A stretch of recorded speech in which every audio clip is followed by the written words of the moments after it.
Ciro Gomes se pronunciou referente à alta do dólar e também à atuação do governo federal. Quero que você fique até o final desse vídeo.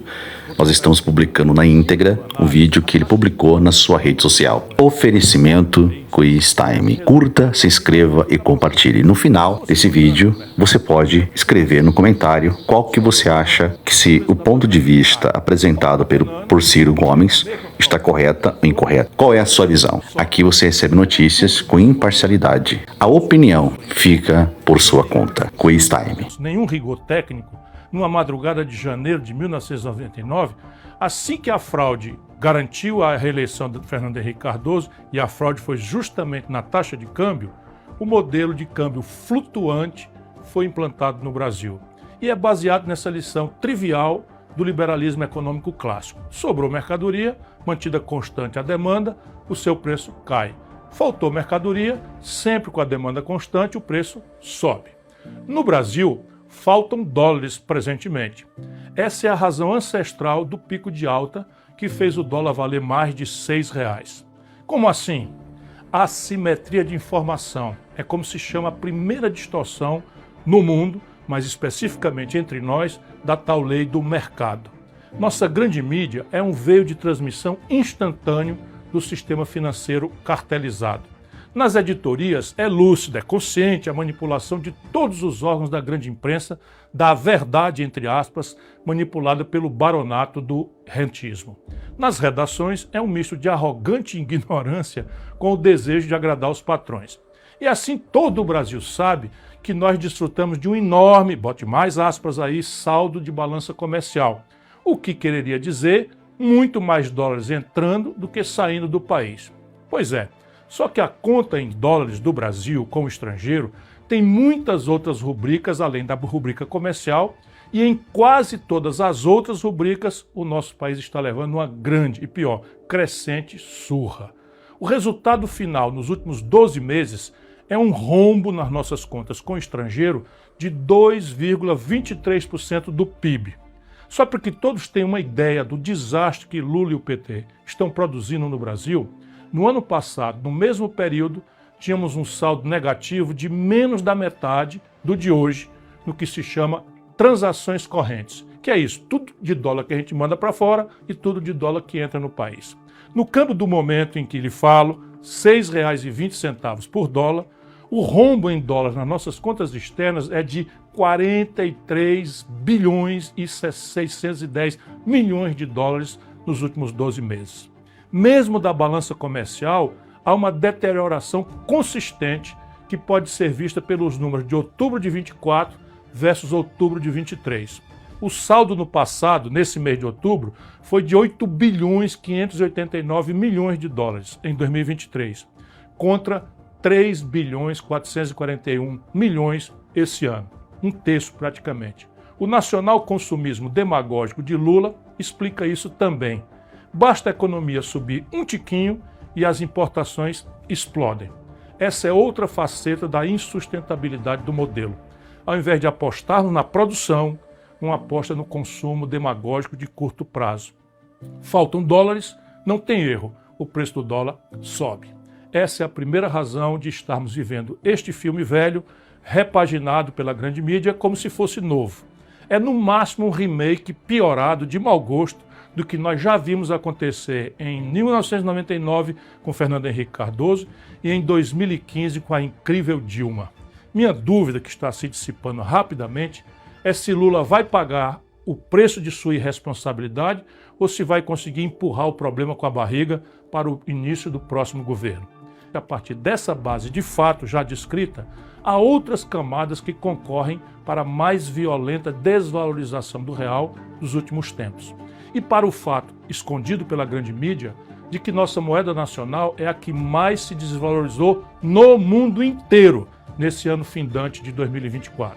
Sim, o real foi a moeda que mais se desvalorizou em todo o mundo, eliminando completamente a mentira publicada de que a política monetária norte-americana estaria entre as causas da perda de valor em mais de um quarto de nossa moeda. Mais de um quarto. No ano de 2024, enquanto se distraía o povo com firulas, o governo Lula viu voarem do país, sem fazer nada, nada menos do que 56 bilhões 210 milhões de dólares, somente entre janeiro e outubro, 10 meses. Esse é disparado o maior volume de fuga de capitais estrangeiros pela via financeira, desde que se mede essa estatística no longínquo ano de 1982. Ninguém quer ouvir, mas parte dessa fuga tem como causa a impunidade da enorme fraude das lojas americanas. Fraude essa que causou enormes prejuízos a muitos aplicadores, inclusive pequenos aplicadores, nos Estados Unidos principalmente. Como é que se explica para o estrangeiro que se promoveu uma fraude superior a 43 bilhões de reais e até hoje ninguém grande foi punido? Como fazer do Brasil um mercado interessante e minimamente seguro para investidores com esse enorme escândalo impune? Não é o único fato que desabona nosso pífio mercado de capitais, mas é muito representativo da picaretagem geral que domina nossas instituições. E, finalmente, a alegada questão fiscal. Sim, ela é um aspecto muito grave de nosso provável colapso econômico. Vamos aos números. Desde que essa engenhoca foi introduzida entre nós, naquela madrugada de 1999, nem um único ano, leiam os meus lábios, nem um único ano o superávit obtido foi suficiente para pagar sequer os juros da nossa dívida. Nesse ano de responsabilidade criminosa de Lula e sua banda, deixe eu renovar os números. Até novembro último, o Brasil contabilizou na dívida pública 869 bilhões e 300 milhões de reais, apenas no ano da graça de 2024.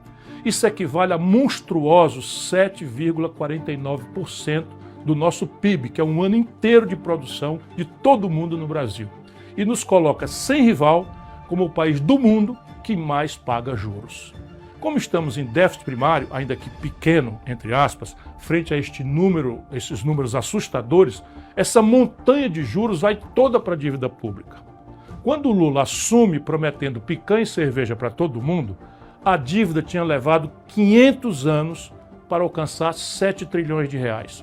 Em apenas 2 anos de irresponsabilidade, a dívida já está em 9 trilhões e 300 bilhões de reais. Subiu 2 trilhões de reais em apenas 2 anos. Ora, ninguém precisa ser economista para entender o que acontece com um devedor que aumenta sua dívida tão velozmente. Os agiotas apertam os prazos, encarecem os custos, ou seja, sobe os juros, e colocam o olho na porta de saída, enquanto acabam de esfolar o devedor.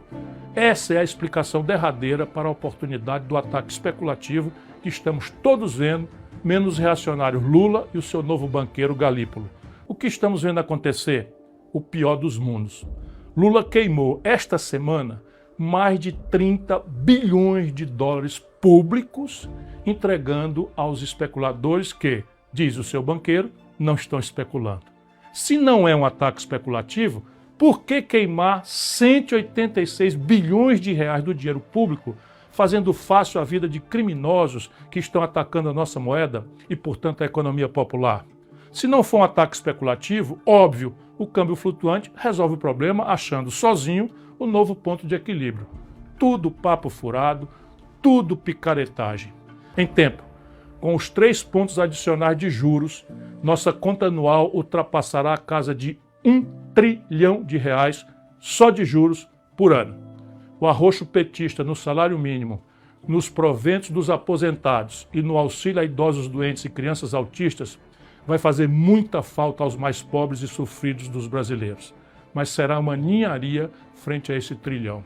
Cerca de 250 bilhões de reais em 6 anos, o que dá 41 bilhões para encarar 1 trilhão por ano. Estes irresponsáveis quebraram o Brasil.